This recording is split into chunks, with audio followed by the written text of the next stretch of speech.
But after your first Pro Bowl season, you've I don't think there's any debate that Dalman is among the top 5 centers in the game.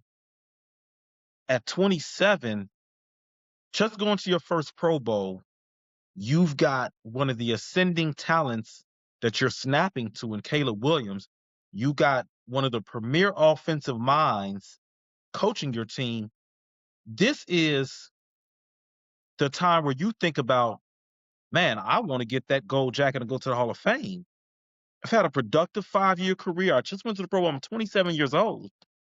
But Stanford guys are too smart. They don't want the CTE. For some reason, they still want their brains. And I don't think a brain is necessary in this country. I mean, look at who runs the country right now. Brains are overrated. Thinking is overrated. You don't need that brain, Drew. All you need is money, capitalism, war.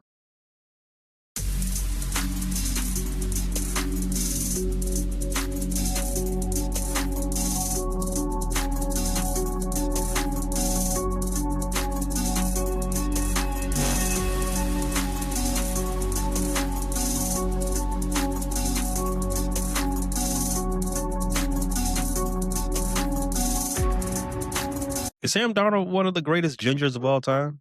Greatest ginger football players ever? Um, that title has to go to Andy Dalton. Doesn't even matter if Wait. Sam Darnold got a Super Bowl ring. Being the greatest ginger football player is not just about performance on the field. It's about performance of your hair and the flair of the hair. Dalton has the most gingerest ginger hair to ever ginger, and he has the beard to go. And he has the name Red Rocket. He is the ginger of all gingers to ever ginger. The ginger final boss. I thought it was going to be quiet this offseason. The biggest thing this offseason that I haven't heard that happen yet is why the Super Bowl winning quarterback ain't got a new contract yet, Q. That is interesting. I'm sure that's coming down the line, and I can't see any alternative Seattle would favor for Darnold. So I'm sure it's just how many years do they want to sign him? I mean, let's be honest. Sam Darnold, even though he just is coming off a Super Bowl win, I don't think anybody is going to call him elite at quarterback.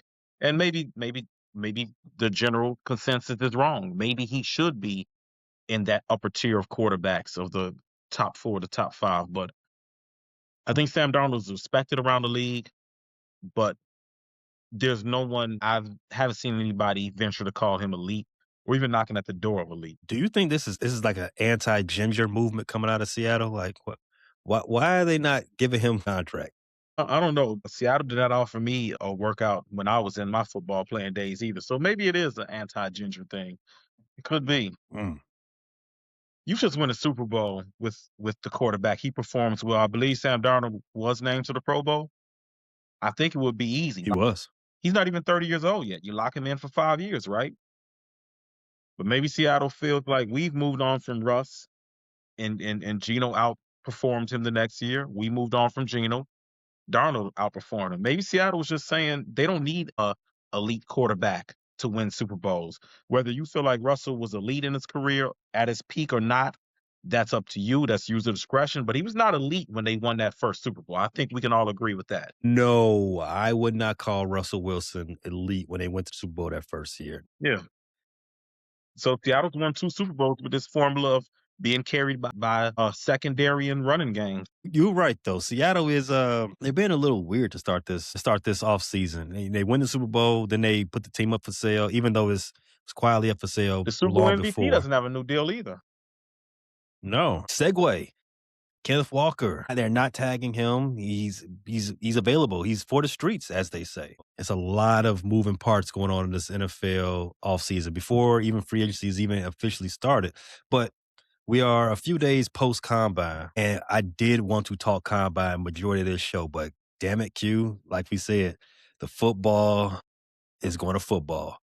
The news you can use and the breaking news that I did not want to hear today was delivered. And I had to check several sources to make sure that it was not fake. And indeed, it's not fake. I'm waiting for Drew Dalman to text me back. He has not texted me. Text him like 15 times, too. You gotta respect yourself, Q. You gotta get your dignity back. After the fourth text, you just gotta call it. Like you gotta call it off. Like, hey, you know what? They're not gonna screenshot me. They're not gonna screenshot me as being a bugaboo. I can't do that. 15, 15. I know we need answers out of Drew Dalman, and so far he has not given any. But for those unaware, Drew Dalman, age 27, surprisingly retired from Retired football. after his first Pro Bowl season. Now, I think Dahlman was snubbed maybe once or twice before, but after your first Pro Bowl season, you've I don't think there's any debate that Dahlman is among the top 5 centers in the game. At 27, just going to your first Pro Bowl, you've got one of the ascending talents that you're snapping to in Caleb Williams. You got one of the premier offensive minds coaching your team. This is the time where you think about, man, I want to get that gold jacket and go to the Hall of Fame. I've had a productive 5-year career. I just went to the Pro Bowl. I'm 27 years old. But Stanford guys are too smart. They don't want the CTE. For some reason, they still want their brains. And I don't think a brain is necessary in this country. I mean, look at who runs the country right now. Brains are overrated. Thinking is overrated. You don't need that brain, Drew. All you need is money, capitalism, war. Yeah, I agree. He only did 1 year of his 3-year deal with the Bears? Well, 43 years, $42 million contract he signed with the Bears. That's even strange now that I think about it. A 26-year-old, you only signed a 3-year deal. A young center. Center is one of those positions where you could play well into your 30s. It's as much about IQ, and they're not the premier athletes on the offensive line. They're the thinkers of the offensive line. You called it out. He's one of the top 3 to 5 centers in the league. One of the unsung heroes and why this offensive line was as good as it was. You speak about the symbiotic relationship of quarterback and the center half. Caleb had shouted him out right after the news came out. Joe Tooney, Darnell Wright, they got all the praise on the offensive line. Even Ozzie Trapillo from stepping in and being a rookie surprise, he got a lot of adulation as well. But Drew Dalman, he was one of those unsung guys that just came to work and did the dirty work. You didn't hear his name called, and that's the good thing. No. Mm-hmm. Especially for our offensive line. You said it earlier in our group chat. We just got the offensive line figured out. We just got it fixed, and now we got to do this. The two most important spots on And the we got offensive to line, replace. left tackle. It's going to be tough. I mean, there hasn't been any reason, as you said, we've reached out to Drew Dalman for comment. He has not responded to anybody just yet. Just sayonara. I'm getting like Bruce Banner in the 1970s Hulk. I'm on the street. I mean, I'm walking up the highway. I'm doing like this. Hitching a ride. He just out of there. So it's all speculation right now as to why he decided now was the time to go. But whatever it is, we wish him the best. And God damn it, we could have used you for the rest of your football career. Is he Gen Z or is he on the border of millennial? No, he's not. He's not a millennial, is he? He's cut off. He's in that Gen Z. Yeah, he's an older Gen Z because if you think about generations in a 15 to 18-year gap, a 27-year-old would be about 98, 99. Yeah, he's a Gen Z.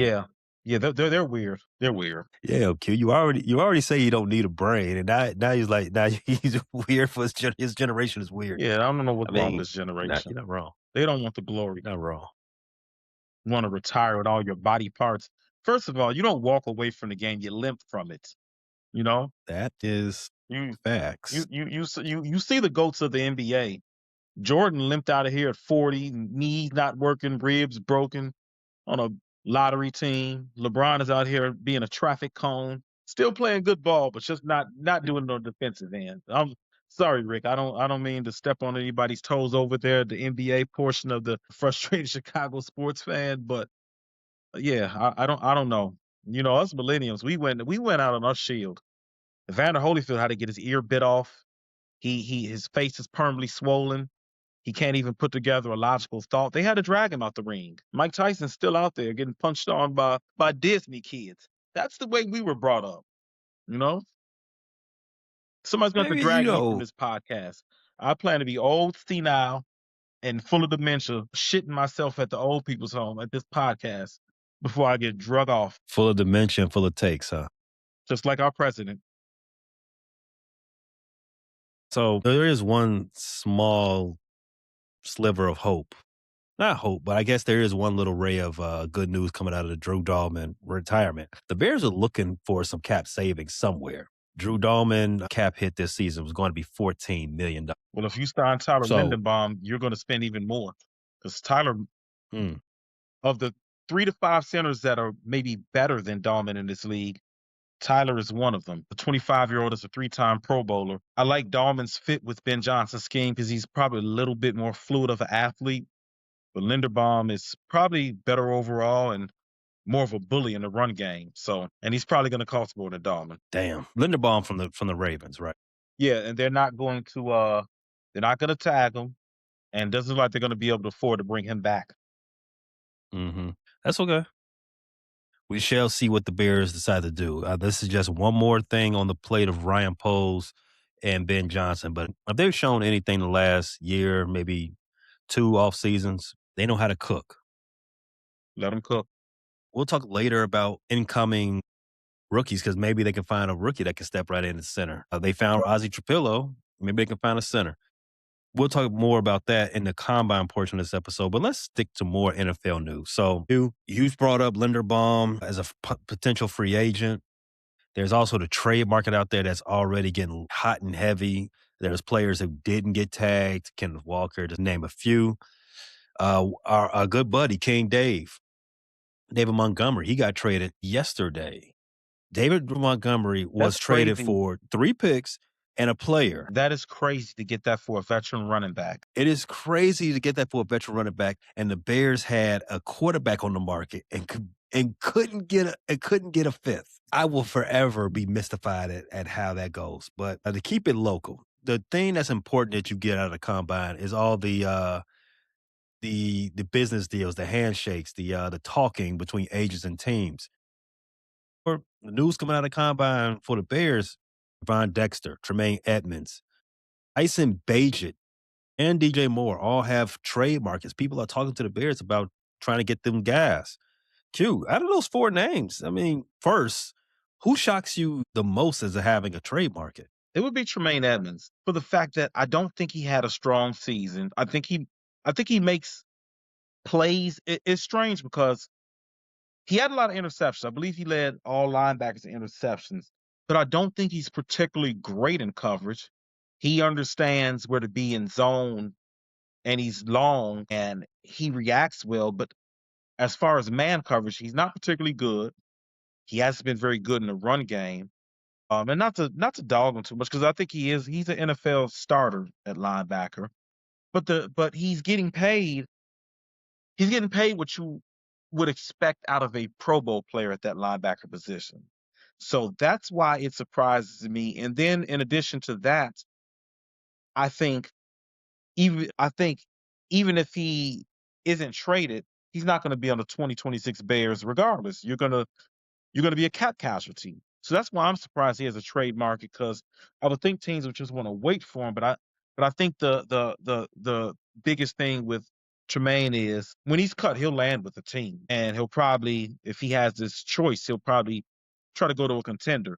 So I believe, if teams like the Raiders or linebacker needy teams who aren't in position to contend this year, if they want Tremaine Edmonds, they would have to trade for him. So maybe that's where the market extends for because I really was shocked that he has a trade market with that contract. I agree with you. Tremaine Edmonds having it's I don't want to say curious. And then you're talking about off-ball linebacker, and off-ball linebackers have been devalued over the years. They've become like running backs. You could pick a good one up round 2, 3, or 4.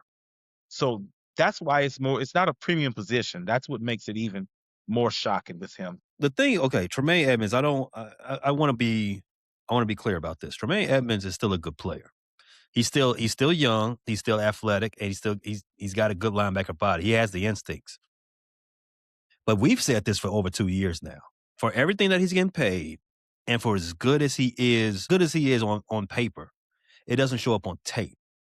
You don't see him making the plays at the line of scrimmage. You don't see him making the plays behind the line of scrimmage. You don't see him making plays anywhere. I mean, he's decent in coverage. Yes. He's a good Mike.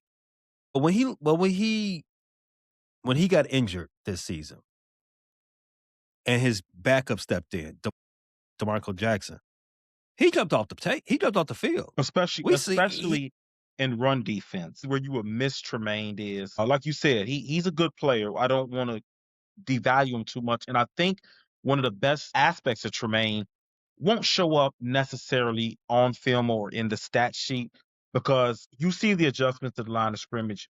He's inexperienced. He's only 27, but I think this is his 8th year. He came into the league at 9. He was drafted at 19. So his first training camp, he was 20 years old, one of the youngest players in the league. So I think a lot of the things that Tremaine does and brings to the table is the experience on the field, being a quarterback on the field, which is cool and all. And I think that's necessary. But I think we just need more production at the linebacker position. And Ryan Pace, one of the things he said at the combine was on defense, they got to get faster. Like you said, he's a decent athlete, but I think they're looking for a little bit more juice at that linebacker position. Because you saw, and you pointed this out a few times, TJ Edwards was absolutely toast in man coverage against running backs. And TJ has great instincts as well. He's another guy who's seen it all, been through the wars, been on good competitive playoff teams. But you see the Vikings continuously, even the Packers have done it. They want to get TJ ISO'd up. They love to get our linebackers ISO'd up against running backs and expose them. So I think we got to get faster at that linebacker position. I think that's where the Bears can save some money. Tremaine Edmonds, the Mike. You said this, off-ball linebackers have been devalued. I think linebackers in general have been devalued. I don't think there's no necessary reasons to spend a lot of money on that position group. I think you can rotate these guys in. If DeMarco Jackson, and this is no slight to the DeMarco Jackson, no slight. Not what I'm about to say is not meant to be in a pejorative. If a guy can step right in and be the green dot and not have been a linebacker or not have been practice team most of the season, special teams most of the season. I don't think he started off in the offseason with the Bears. I think he did not. Right, yeah. If he can step in and be green dot and make an impact, I ain't gonna say successful, but make an immediate impact in high stakes games, big games, national TV games. I mean, that's the biggest reason right there. Like, hey, we can bring down our financial responsibility in the linebacker room. There's some other players. I'm gonna keep it with the Bears 1 second. So you already said Tremaine Edmonds. I think there's another player who has a trademark that is shocking to me. And it's not because of who he is. It's because of how much reportedly people are willing to pay for him. Tyson Bagent, step down. Come to the front of the room. I'm not even going to ask questions. Offer me a third or a reported second. I'll pack Tyson's bags myself. Tyson ain't got to do nothing. He can put his hair into a man bun. He can put on his loafers. He can go right to the airport. He ain't got to touch a bag. Me and you, we got that. We pack it all. We gonna put them stuffs in the box neatly and go take it right to FedEx. Hey, your stuff will be at your new destination as soon as you land, Good luck. Boy. A third round pick? Brian Bowes. That is an easy pull the trigger. I hope this isn't a thing where Ryan Poles is overthinking or overvaluing or haggling because I don't know if you remember. I know you remember because you absolutely hated the Velus Jones pick from the minute Velus was picked in Chicago. 2 training camps ago, people were offering a pick for Velus, and Poles said no and had me sipping a little bit of that Kool-Aid. And man, Velus can be a dangerous weapon. And then Velus saw the ball hit him off the face mask in the opening game, and we got nothing for him. Nothing for him.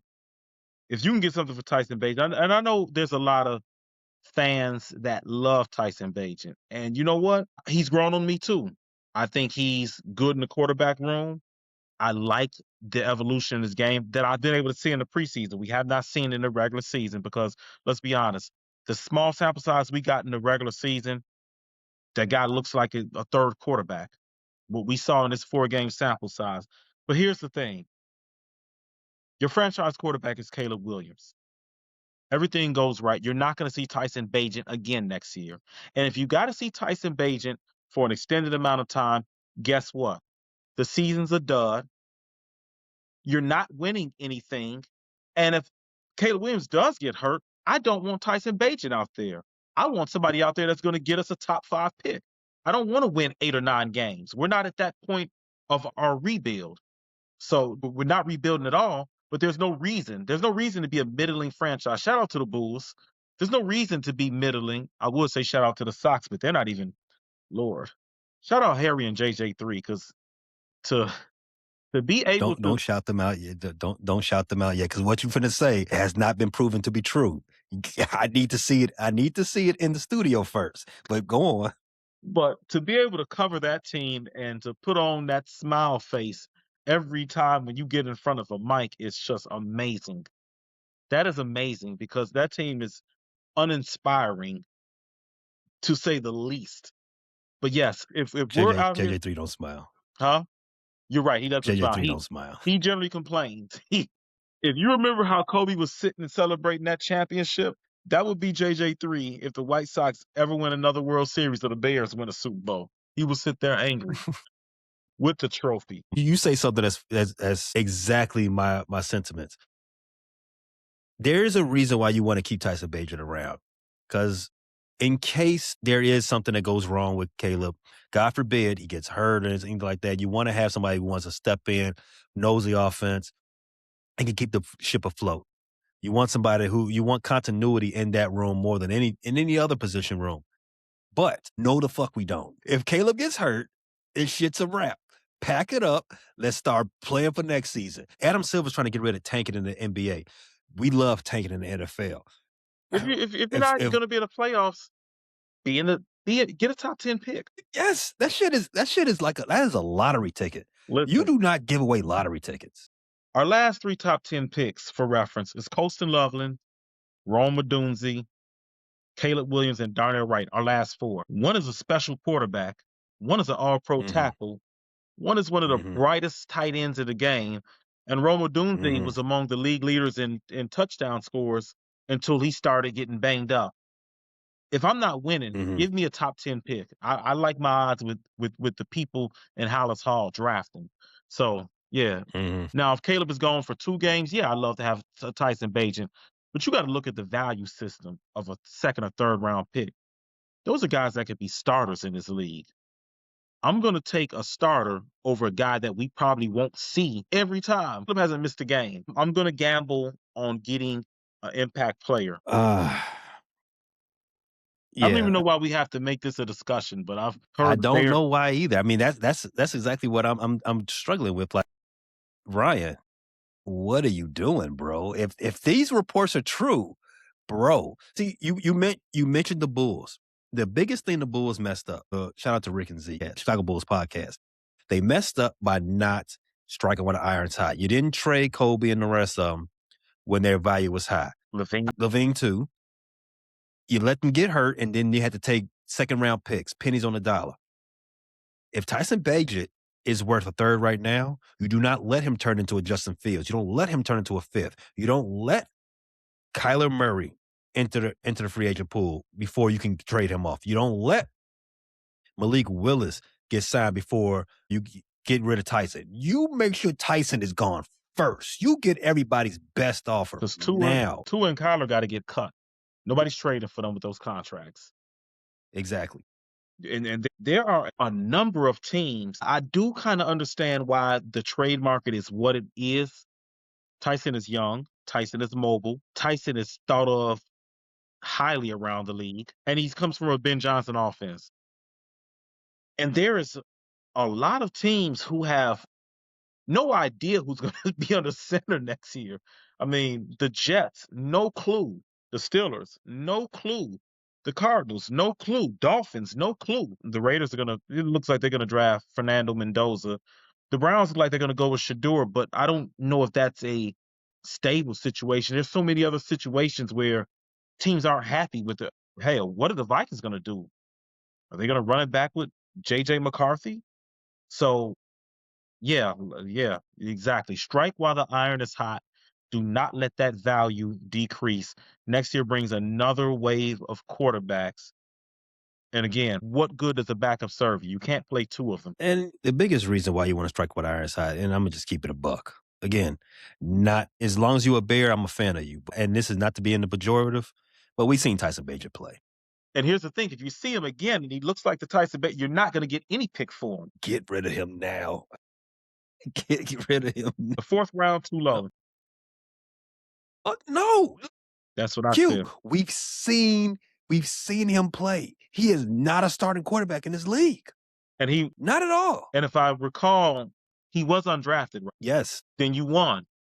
All you can do when you take players at the end of the day, every player is an asset because very few are going to retire in this uniform. So what you want to do is you want to get rid of them while their value is highest, if you can. The great Bill Belichick said it's better to get rid of a guy a year too early than a year too late. And if a guy isn't a core member, if he's not a franchise quarterback or a young edge rusher or a young tackle, the best you can do is get more back than what you spent on him. I would take almost any pick for Tyson. I wouldn't take a seventh rounder because I feel like what we're not improving the team getting a seventh. I wouldn't take a sixth rounder, but you could talk me into a fifth.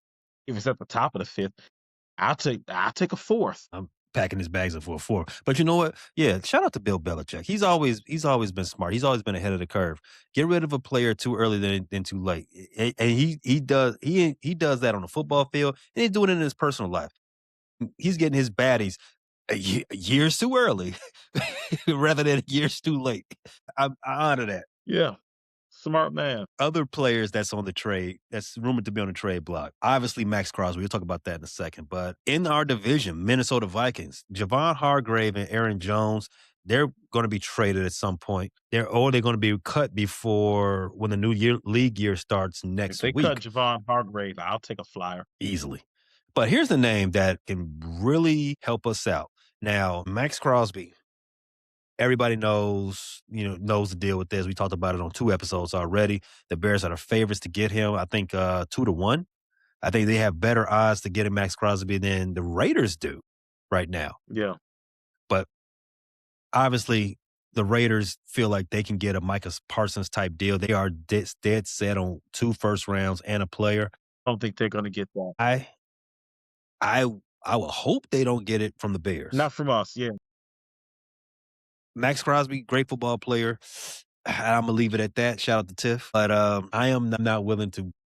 I would not be happy if the team gave up 2 firsts and a player for Max Crosby. 4 years younger, by the way, when they made that. Michael's 25. Max will be 29. I can't give you 2 firsts for a non-quarterback that's 29. Mm-hmm. Yeah, and coming off knee issues on top of that. And it speeds up our clock. We are on the Super Bowl clock if you go get Max Crosby, which is not inherently a bad thing. You want to be the hunted. Don't run away from the smoke. However, let's say Ryan Post is listening to this podcast and he says, you know what, you're right. 2 firsts and a player is a bit much for Max Crosby. What about Kayvon Thibodeau out of New York? Word on the streets is the Giants are listening to trade offers for him as well. He's a former top 5 draft pick. He's on a strong defensive front with Brian Burns and Abdul Carter, who, in my opinion, both are better pass rushers than Thibodeau. Thibodeau's no slouch. We've played the Giants last year. We saw what type of pressure all 3 of them guys can cause. They were Didn't Darnell Wright take that guy and it was Brian Burns he threw. Okay, it was Brian Burns. Okay, I knew it was. Yeah. I think it was 2 of them. I think he pancaked Abdul Carter. Too. He did. He Okay. did. He hit. I don't know if he did it in that game, but we know he did it in college. He put Abdul through the map. I don't want to say through the matches, but he beat up Abdul Carter before. Okay. Yeah, don't say he put him through the mattress. We don't want Darnell being in the Epstein files. Release the files. Well, he did put him on an island. He did put him on an island. Okay, he's on an island. Release them files. Who was being freaky on that island? We need to see who was being freaky. Unredact that stuff. We want to Mhm. see who was over there freaky on that island, and they need to be sitting in a cell next to R. Kelly. Below the R. Kelly You're cell, right. They need to below be in the that. basement. So Thibodeau, his 5th-year option is up this year, is worth just under $15 million, $15 million. Q, this is a unique situation. So I think 1, obviously, he's cheaper than Max Crosby. 2, he's younger than Max Crosby. 3, I think you can actually make the argument that he's better than Max Crosby. For 1, I think he's more athletic. For 2, he's very good at pass rush and playing the run. It wouldn't take as much to get him from the Giants as it would Max Crosby because he doesn't have That is the key. that name cachet. That's the key. It makes all the sense for the Bears and the Giants to be playing, to be in each other's inbox right now, because 1, the Bears have a redundancy of talent in a wide receiver room. The Giants could use an actual alpha wide receiver, right? I'm not gonna say any names. The Bears could use pass rushers. The Giants have a redundancy in pass rushers. Brian Burns, Abdul Carter, both are better than Kevin Thibodeau. It makes all the sense for both of them to make this trade. We've seen teams in this league already when they stack up too much talent in one room, put too much financial resources in one room. Shout out to the Cincinnati Bengals. We see how that does that equal any type of success on the football field. You got to spread that money out. It makes all the sense in the world for the Bears and the Giants to get this done. DJ Moore has a cap hit of $28 million. Kevin Thibodeau coming in for $15 million on a 5th-year option. For somebody at Kevin Thibodeau's, at this point in his career, he's not demanding $30 million a year. Not at his spot. So what do you think his AA? Javon is coming off a down year where he ended the season on injured reserve. He's now, this year will be 3 seasons removed from his 11 and a half sack season. So, the NFL is a league where, what have you done for me lately? Now, in Kayvon Mhm. Thibodeau's defense, he is, like you said, he's extremely athletic. He is 6'5". The arms were at the combine 33 and 1/8. Wingspan 6'7", ran a 4.58 40, raw jump 9 feet 11. This guy's a tremendous athlete. Bench press 27 times. So, being that he's a first round pick, he has been a starter his entire career, but he's underperformed. You're going to be looking at a contract north of what Dale signed and a little bit south of what Montez Sweat signed. So if you were to re-sign him, I think a fair would be, I think Dale got 55 and Montez got like 95 to 100. You're gonna be looking at about 70 million for Kayvon if you sign into a long-term deal. Now, maybe Kayvon, being 25, wants to say, hey, give me, I got the 5th year, you're picking that up. Maybe extend me a year or 2 after that and let me back onto the open market before 28, where you can cash in on a longer deal, and get some of that new TV money and get a 5-year deal. So with Kayvon, I think maybe you have him play on that 1 year, that 5th year, and prove it. Or if you want to sign him immediately after you trade him, you offer him 70 to 80 million. That's up to him whether he wants to bet on himself and go back into the free market or get what he's worth. But that's what I would predict his worth would be. And as far as trade value, um, we know the Giants want to move on from him. We know they have to move on from him. We also know bringing in a new front office. With new head coach, what is the first thing most head coaches and most GMs want to do when they get to a new team? They want to get their guys in there, or they want to get guys that fit their philosophy. How do you get that? Free agency and the draft, particularly the draft. So you got to think that Harbaugh does want to get more picks. So I think you can get Thibodeau on a discount, 3rd or 4th round pick for him. I've heard some people suggest even maybe a 5th rounder. Hey, if they want a 4th or 5th, for me, that's a no brainer. I could be talked into a 3rd. Maybe you give me back a future 5th or 6th. I mean, the upside is there. Dude, trade it now. Get that 3rd. Get New York on the phone and bring Buddy in. You can have this third we just got for Tyson. In fact, in the NFL, they owe us a third, so we don't get that from They them owe us because we 2/3. appealing that. They owe us 2/3. We gonna get that from them. We appealing it. We gonna win that because the Pace fuck. didn't help with our appeal. He got to stop talking. Did you hear what he said at the combine?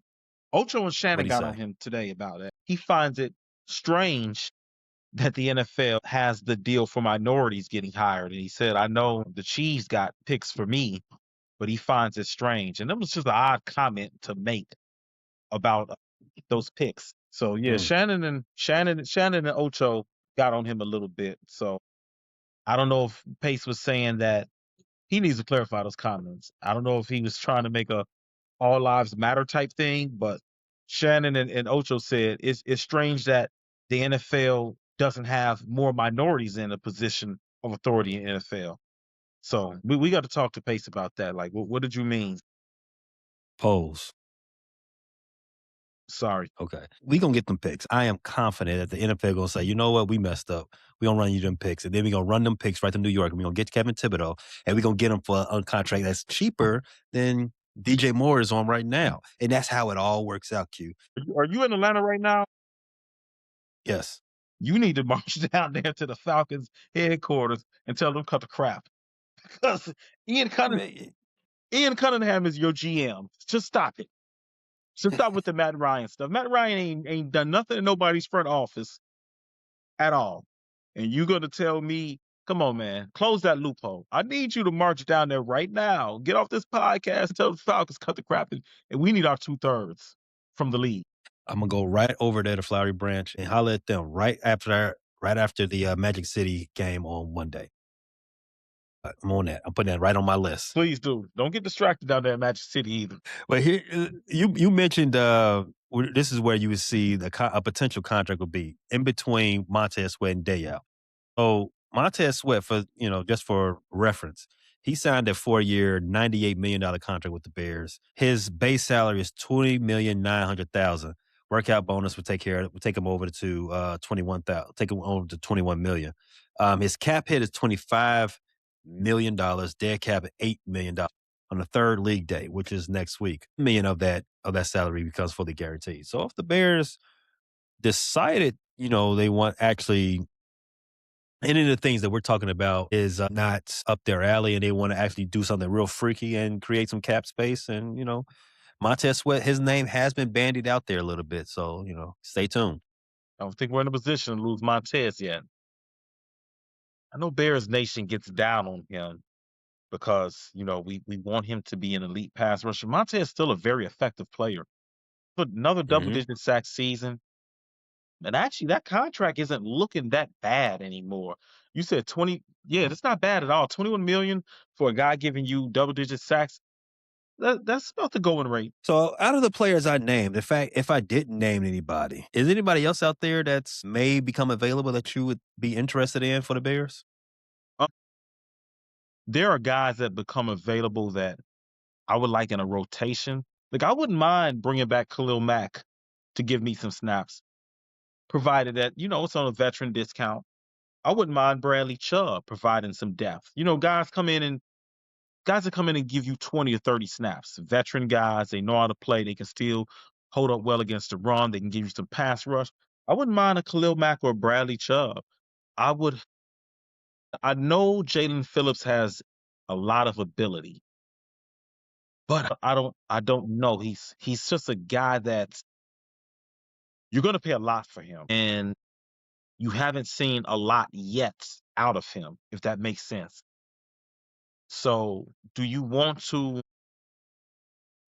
pay this guy because he's on the free agent market? He's around 26, former first round pick. Do you want to pay this guy because the NFL is all about setting the market, resetting the market? Do you want to pay a guy whose agent is probably going to be asking for him to be paid around what Montez Sweat is making? Maybe a little more. Do you really want to pay a guy like that much money when you haven't seen a complete season of high level pass rushing? We've seen it in spurts out of Jalen Phillips, but we haven't seen it to that level where it's. I mean, there was a reason why Miami traded him. Now, teams don't give up young edge rushers unless they can't pay them or they're stupid. They can't pay them, they're stupid, or they're rebuilding, you know?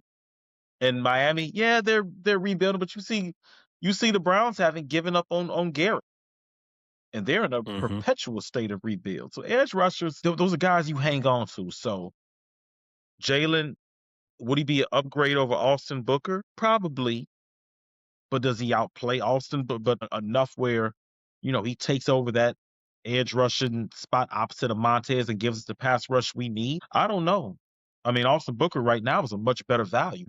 You're in year 3 of the Booker experience, and this guy has been able to start for you, and he's getting paid under $1 million. A Chain is a very interesting name that's been bandied about. I don't know if the Dolphins will really trade him. We know the Dolphins are rebuilding, retooling. You bring in a new coach. Tua's going to be gone. You're not in position to draft a franchise quarterback because there's really only one name that's associated with being a franchise quarterback in the upcoming draft. Could Devon A. Chain be had? Yeah, and it might be a little costly. If there's one running back that I'd be willing to send a second or third for, it's that guy. Listen, I know you're. Listen, years ago, me and you both scratched our heads. I think we were recording that draft live when the Lions took Jahmyr Gibbs at 14. He has been worth every bit of 14 when he was in the Ben. He was productive last year, but in the last year of Ben Johnson, he was extremely explosive. Just imagine Devon A. Chain, who's actually a tick faster than Jahmyr Gibbs in a Ben Johnson scheme. That could be ugly. That could be that. I made that face for a couple of reasons. Second round pick for linebacker for a running back. I get why you made That's that one. face. I get it. I But there's totally another agree. one. I mean, that'd be one of those where, God forbid, he gets hurt. you're gonna you're gonna want to And he's done that before. fire me and Pose. Me for suggesting and Pose for executing. Another thing is, yeah, the Lions did just trade Montgomery, but there's a thing in the NFL about re-signing your own running backs. And Jahmyr Gibbs is going to command top of the market type money Oh, as a running he's back. ready to cash out a lot. He's gonna be heading into this. Gonna be year 4 for him. Yeah. Oh, it's time to talk. He's Oh he's at yeah. that table right now. But and I do know that Brad Holmes, general manager for the Detroit Lions, he likes to re-sign his own guys. But that guy might be the guy that they say, you know what, we're gonna take our chances doing this all over again in the draft. You never know. You Do, never know. are you in the So if we camp? give up a second for, if we give up a second for Chan, You got to and then sign. Jahmyr Gibbs comes available next year, Yeah. Are you in the camp of how do you feel about giving running backs that second contract? you got to be special. And when I say special, I mean Adrian Peterson level special Saquon, because Gibbs, those type guys. I'm not even putting Saquon in that conversation because Saquon, I'd have told him to get the road. I would have said I would have been just like the Giants. I'd have had egg on my face. Yes. But there has been no reason I'm giving you a contract. All you did was sit in the IR the whole time you was on my That, squad. I mean, here's the thing. I know people like to say the Giants had egg on their face. What would Saquon have changed about the Giants, Nothing. except for put them deeper in a cap hole? There was no reason. Saquon ended up where he was at, and that was a good fit for him, the best fit possible. He could have went back to the Giants and been a 1,300-yard runner, and that would have been disappointing because they would have still won 5 games. There was no reason Mm-hmm. for the Giants to re-sign him. I think the stupid thing was when they went and talked about it, they sounded like asses. They sounded like asshats talking about Saquon and Daniel Jones. But they didn't do the wrong thing. They executed wrong, as both teams from New York did, because you should have traded him when he had value. There was no reason to let him leave for nothing in free agency. That was the that was the flaw that the Giants had, but there was nothing Saquon could have did for that team. I agree, man. Not at all. I'd have let bro Walt and been happy with it. I'd have tried to trade him, but money more than quarterbacks. It is what it is. All right. So we did all this talking about how the Bears can improve themselves in the offseason, primarily doing trades, primarily during free agency acquisitions. We got a little creative, but the best way to improve your team, to make it a consistent contender, is to do it in the draft. Q, the first step of the NFL draft for the next era of players is already in the books, the NFL Combine. You love this time of the year. You love Senior Bowls. You love absolutely Shrine love it. Bowls. Right. All right. So the biggest question you have coming out of the combine, because the one I have is, why was Arkansas so bad? But what do you have? What was your lasting imprint coming out of the combine now? Why so many guys just didn't participate in some of the events. And I get it. That 40, that can make or break you. It's crazy how hyper fixated we've gotten on the 40-yard dash because it absolutely propels guys to draft positions they don't deserve. And I mean that both ways, not to pick on them. This time of year last year, we were talking wide receivers, and I liked Luther Burden and I liked Isaiah Bond. Matthew Golden was a guy I looked at, but I think I said, even though he absolutely flew in the 40-yard dash in the combine, he didn't play like a 4.2 guy at Texas.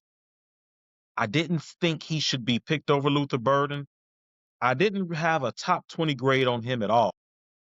And yet he ran a 4.2, and people looked at his marginal, they looked past his marginal production at Texas, and the Packers took him top 20. Carnell Wright has been ultra productive at Ohio State, and he ran a 4.53. That's not even slow. And now they're talking about sliding him down the draft board. Puka Nacua ran a 4.6, arguably the best receiver in the game. I think Jackson Smith and Jigba ran around the same time Carnell Tate ran, 4.49 to 4.41, and is the best receiver. So the thing is, the hyperfixation on the 40-yard dash is like one of the biggest things I took away. As far as, are you asking me like player wise, what I took from this? Sonny Styles. I know you asked me before the show a couple weeks ago when we were going to break down the combine. Who was I looking at? Who would I like to be in a Bears uniform? I would love Sonny Styles to be in a Bears uniform. And I knew it was a long shot going into the combine, but there's no doubt. I mean, the kid looks like Brian Urlacher 2.0 with this is better than Brian Urlacher's combine. So Sonny Styles, man, and we just talked about the linebacker position being devalued, but that guy might be the first off-ball linebacker we've seen in a while to go top 5. Who's the last off-ball linebacker to get drafted top 5? How did old boy from Georgia go last year? Ooh, Jalen Walker. Yeah.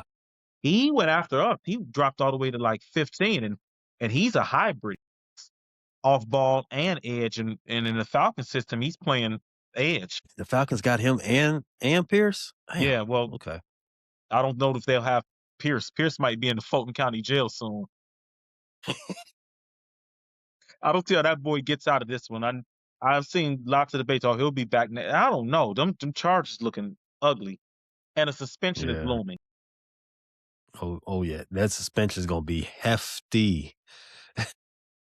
D, my boy. Okay. Yeah, it's been a while. You're right. Sonny Styles, he did show out. A couple of, you talked about 40s.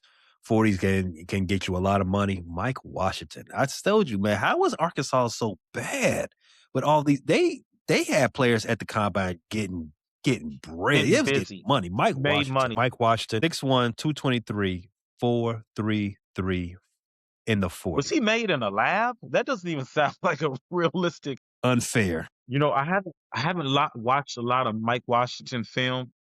I'm definitely gonna watch it because, like you said, I don't understand how Arkansas had all these guys that are gonna be drafted and just could not win football games. That was one school that showed out. Notre Dame. I think we already knew what was happening. Jeremiah Love, Jeremiah Love. nothing surprised me. He put on a show. It didn't. Yeah, not Jadarian surprised. Print. I Yeah. thought Jadarian would run a Jadarian little bit Price too. faster, but he didn't lose any money. 4.49, and I think, what did he measure at? Because, okay, 5'11", 203. He was a little lighter than I thought he would be. I thought he was going to come in at 215, 220. I thought he was going to run a tick faster, but running sub 4.5 as a running back, that'll get it done. I mean, Josh Jacobs, he ran a 4.6 at the combine, and he's still one of the top guys. But if you can go 4.5, your name will get called. Yeah, Maybe not first round. You got to do something like Jeremiah Love to get first round. Mike Washington might be in the first round too. I'm that's gonna go crazy. right back to Mike Washington. He was not on anybody's radar as No, one of the top 3 running backs until that combine. are we seeing a new era of running backs resurgence in the league? I mean, because it's been a few years. Remember, we went like 10 years, no running backs going in the top round. Now, in the last 5 years, We've seen it's guys go becoming a top thing. 10. Jeremiah Love, Yeah. uh, we should see him go top 10. Last year, Jonty went number 6. We saw Bijan go number 8. We saw Gibbs go 14. So, what did Amarion have to go last year? 19, 20? Somewhere around there? He was around there. Yeah, so we Yeah. saw 2 guys picked in the first round last year. I thought there could be a third with Junkins, but Junkins and Travion went right at the top of the second round. So we are seeing a resurgence of the running back. I remember there was a year, correct me if I'm wrong, I don't think the first running back was taken to the end of the second round recently in one of these years. Yeah, I think we are seeing a resurgence of the running back. We've seen, and I think after what Kenneth Walker did in the Super Bowl, being Super Bowl MVP, I think that really sets up the running backs well into this draft too. We had our targets coming into the draft, coming into the combine. You already talked about Sonny Styles. You was interested in him. What about some of the other guys that, they went out to the combine, that the Bears, that looked like they could be potential targets for the Bears? How did they perform? So I remember we talked about the safety from Oregon, Dylan Steineman. He ran 4.35. I knew he was a pretty good Bye athlete. bye. Bye bye. Yeah, I knew he was a pretty good athlete. I thought he was going to run in the 4.45 to 4.5 range. This is so. I don't know if this is racist or just stereotyping, but they've already got the Vikings taking him at 18 to be Harrison Smith's backup. They got the same buzz. I'm surprised. I'm surprised the Eagles aren't taking him. I saw one that had the Eagles taking him too. That's the funny thing. I guess what's the safety, the white safety from the Eagles? He's going to be leaving. There's 2 things they like come draft time. They like Georgia Bulldogs and aggressive whites. Aggressive white DBs that look like Illinois State Troopers. Yeah, and Dylan looks like one of those. His name is Dylan. He definitely Reed Blankenship. That's what I'm thinking of. Reed Blinken. Okay, Blankenship. okay. So it's funny because I see the Vikings and Eagles mock to take Dylan Steineman, but he's one that I really liked come draft day. He performed well. I still don't know. Safety is another position where teams are hesitant to take those guys too early. So if he can make it past the Eagles and Vikings, which I don't think he will, like you said, he's a guy I've been interested in at 25, and that's dependent on what we do with Kevin Byard and Jaquan Brisker. But Sineman, he played in the Big Ten. He shows excellent range. He'll hit. He shows good instincts on run defense. Kind of takes some bad angles, but I think he can be coached out of that. That's a guy I like. Caden McDonald, big interior lineman. We've talked ad nauseum, unfortunately, about the Bears' run defense. This is a guy that requires a double team. He's not he's not a guy who is a very polished pass rusher. He's around 330 pounds. It's going to be hard for him to get to quarterbacks, especially in the age of a lot of mobile quarterbacks. But he's a guy that shows good lateral quickness, good lateral movements. He's an absolute run stuffer. So I think he didn't perform as well in the combine. I don't think they liked the size he came in. He looks like he could be a day 2 pick. If he's there in the second round, I'd definitely take him. I think at 25, that's probably a little too early to take him now, just because of the slide. Even though I think he could be a good player, I just think you got to look at the value of your pick. And if you want him, you either wait till the second round or you trade down and get him. or trade up. There's a couple of guys out there. You talked about Caden McDonald. You talked about Dylan Diamond. Those guys are, as of right now, coming right after the combine. I think those are pie in the sky guys. I think they might not be there at 25. But here's some other players that I was interested in. Zion Young. I'm not fond of Zion's, but if he's available, around 25, I wouldn't be mad at that. 265 pounds. He measured in at the combine. He's got a good arm length. He's got the strength. He did really good in the bench press. Um, he might be good. T.J. Parker from Clemson. He had a good Senior Bowl. But here's the other guy, Mason Thomas out of Oklahoma, edge rusher. I think he's one of the top edge rushers in this draft, and this is a good draft for edge rushers. It is, and they all look good at the combine. But I mean, those guys ran well. They came in shape. Mhm. The Bears got a hold of edge, and this looks like this is a good year where you might be able to get a guy who can come in and make an impact year one at 25, or even into the round, or even in the round two, because you got no shot at Arvell Reese, Bailey. I think even though Bain maybe may not have the measurables that everybody wants, Bain is still going top 10. I think Malachi Lawrence from UCF, I think he ran his way out of out of the 25 range with a 4.52. So I like Cassius Howe, and problem with Howe, I know the size and the arm length is gonna scare some people off. I think he's 6'1" or 6'2", and the arms are like T-Rex style arms. They're 30 inches. But man, you put on his tape, and he's just got an array of pass rush moves, the agility, the bend. I mean, he comes around the corner and he can dip that shoulder and get low. It almost reminded me of Robert Quinn, another guy who was a edge rushing aficionado. So I don't know if Dennis Allen kind of likes the long edge rushers. So Mm. I don't know if Cash Howell will fit into what the Bears do scheme wise. But any guy that can get to the quarterback, I'm interested in. I think you have to prioritize getting to the quarterback over necessarily just scheme. If it's about how you feel to run up, he'll hold up and run support, have that guy on third downs or in obvious pass downs. I think the Bears are going to be the type of team where they're protecting leads. So when you're protecting leads, you're looking at teams throw the ball a lot. You can have a guy like Cassius Howell on the field because you're not going to be facing a lot of running. While I did say that, guys named Zion aren't particularly my favorite type of athletes, but you do know who my favorite type of athletes are right about now. I'm loving the Caleb's. I've had a lot of good sports relationships with Caleb's.